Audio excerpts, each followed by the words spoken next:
watch this alone. You've been warned. Subscribe if you felt it.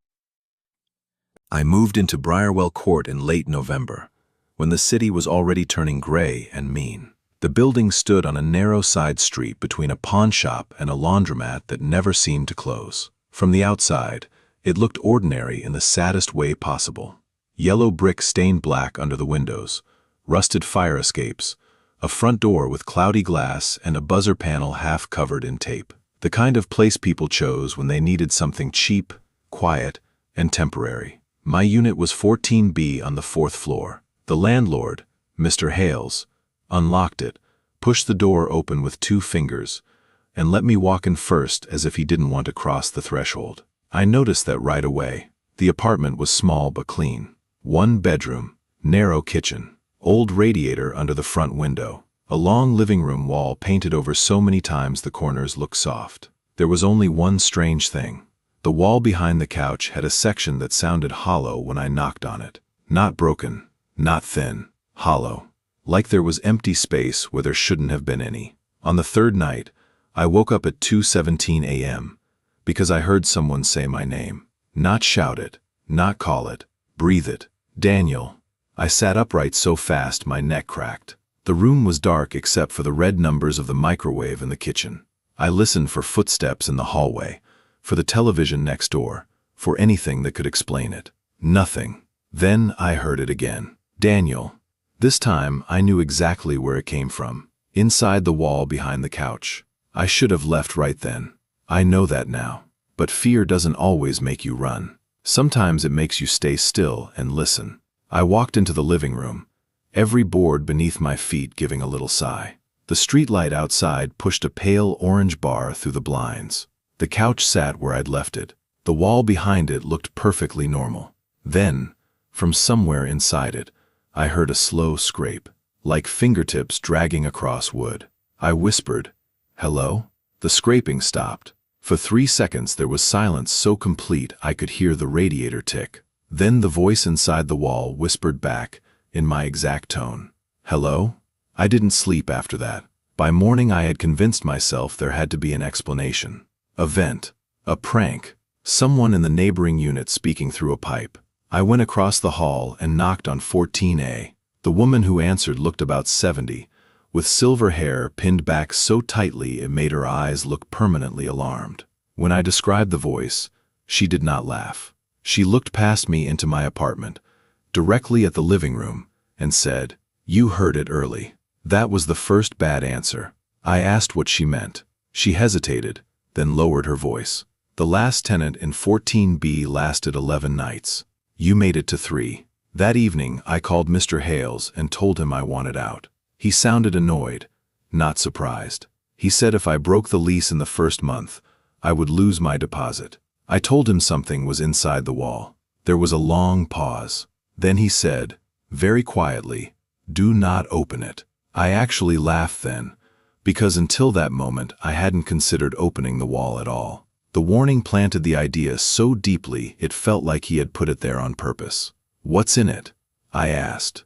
"Old maintenance access," he said too fast. "Sealed years ago. Leave it alone. I'll send someone next week." Next week? But he had already hung up. At 2:17 a.m., the wall said my name again. This time it kept talking. "Daniel, are you awake?" I stayed in bed, sweating through my shirt, staring at the bedroom doorway. "Daniel," the voice whispered, now from the living room, now from the hallway, now somehow from inside the bedroom wall itself. "You left me in here." I don't know how long I listened before I realized something worse than the words. The voice was learning. The first night it repeated me. The second night it matched my tone. Now it was speaking with my hesitation, my breathing, the little crack in my voice when I'm afraid. It sounded more like me than I did. I dropped it and stepped back. Mrs. Voss opened her door before I could knock. She looked at the bag, then at me, and all the color left her face.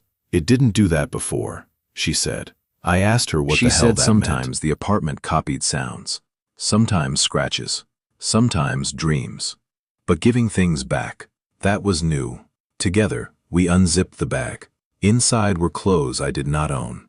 A razor, a cracked phone, and a ring of keys attached to a plastic tag stamped 1-4B. At the bottom was a folded note. I unfolded it with shaking hands. It said, "He let me out wrong." "Then what is it?"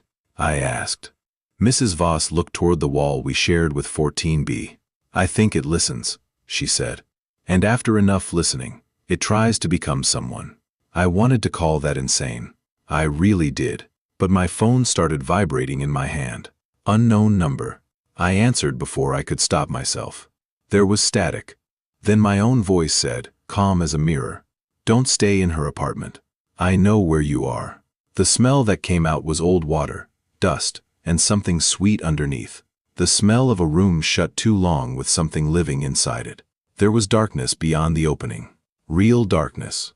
Not the absence of light, but the presence of depth. Then a hand touched the inside edge of the wall. My hand. Same scar on the knuckle. Same bitten thumbnail. Same pale half-moon at the wrist. It gripped the crack from the other side, and another hand appeared lower down. Then a shoulder. Then part of a face looking through the gap. My face. It was smiling. But badly, as if it had only learned the idea of smiling from hearing other people describe it. I ran. Not out of courage. Out of animal panic. I dragged Mrs. Voss into the hall and slammed the apartment door. From inside, something hit the wood once. Softly. Almost politely. Then it knocked 3 times.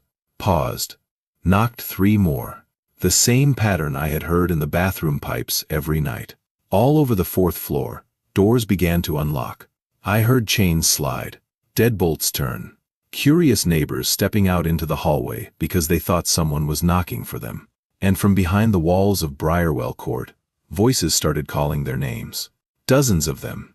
Male, female, young, old, some crying, some laughing, some whispering in tones so intimate they could only have belonged to people long dead. Mrs. Voss and I made it to the stairwell just as every light on the floor went out. In the dark, the building sounded crowded. Hands moving inside walls. Feet where there should have been no floor. And underneath it all, a slow, delighted breathing traveling through the pipes like the entire structure had become a lung. We never stopped running until we hit the street. When we looked up, the 4th floor windows of Briarwell Court were dark except for one. Mine. A silhouette stood behind the blinds in 14B, motionless, watching us. Then it raised a hand and waved in exactly the way I do when I don't want people to know I'm afraid. The police came. Hales denied everything. The city inspector found water damage, wiring problems, and enough code violations to condemn the 4th floor within 2 weeks. Briarwell Court is boarded up now. Officially, it's empty. But last month I got a voicemail from an unknown number at 2:17 a.m. It was just breathing at first. Then my own voice whispered, very gently, they opened another wall for renovations. I listened to it 7 times before deleting it. Yesterday, I saw an online listing for a cheap apartment in a different building across town. Fresh paint, quiet street, newly exposed brick feature wall in the living room. The photos looked ordinary. Until the last one. In the corner of the image, half hidden in shadow near the baseboard, were 4 thin marks reaching upward from the floor. Like fingernails. Like something on the other side trying to remember how to get out.